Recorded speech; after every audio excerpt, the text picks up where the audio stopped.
Good evening. My name is Marilyn Clifton. Hi, my name is Juanita Clifton, Today I'm here to speak about autism spectrum disorder. and I will be talking about autism disorder. George. George is the young man that came into our home in year 2011.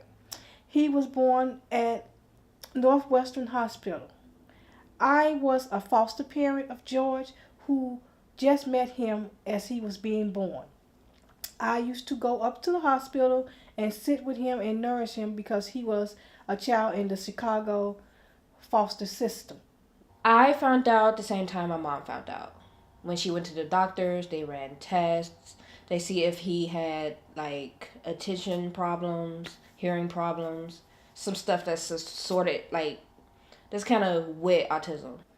We found out very early on about George's autism spectrum disorder. I think George was at the age of 1 when we found out and had him tested for autism spectrum disorder. It makes me feel.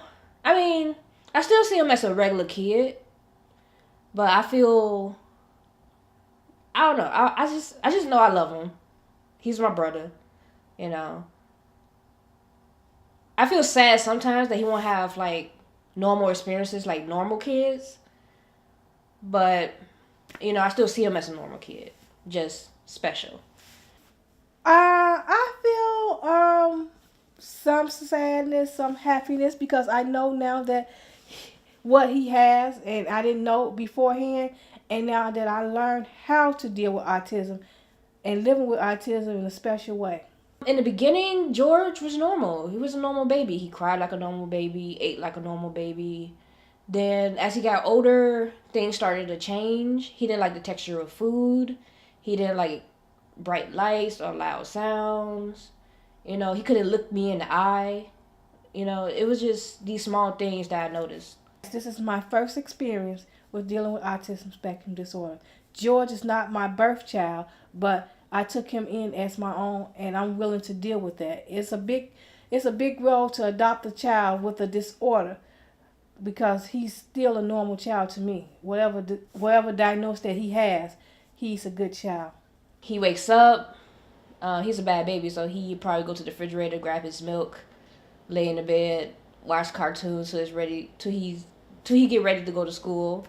My grandma's the one that gets him ready for school most days. He gets on the bus. He goes to school. I know he got therapists at school that help him with his speech therapy, and but then when he comes home, it's kind of like the same thing. He goes to the fridge, grab his bottle, grab some of his toys, or he get into some trouble, rip up paper. I understand the stuff that my mom told me about, like how to play with him, when like have him look you in the eye, or that he doesn't like certain foods because of the texture or the color. The best way to get George's attention is to focus and be persistent.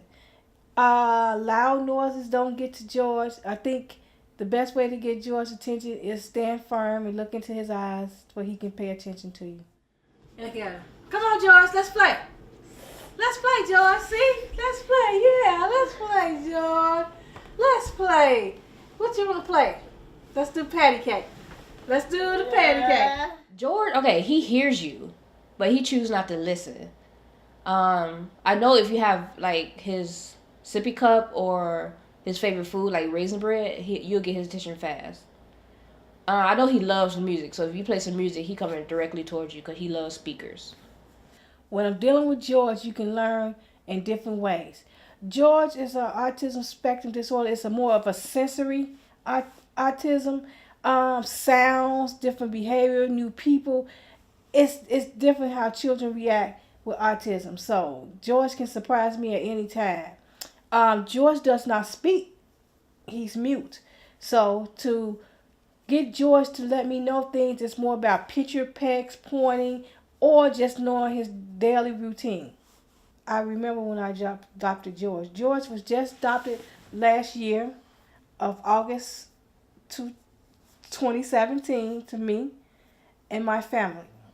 I believe the responsibility is just like a normal child. Just need more patience concern and health and patience is the best virtue with dealing with autism.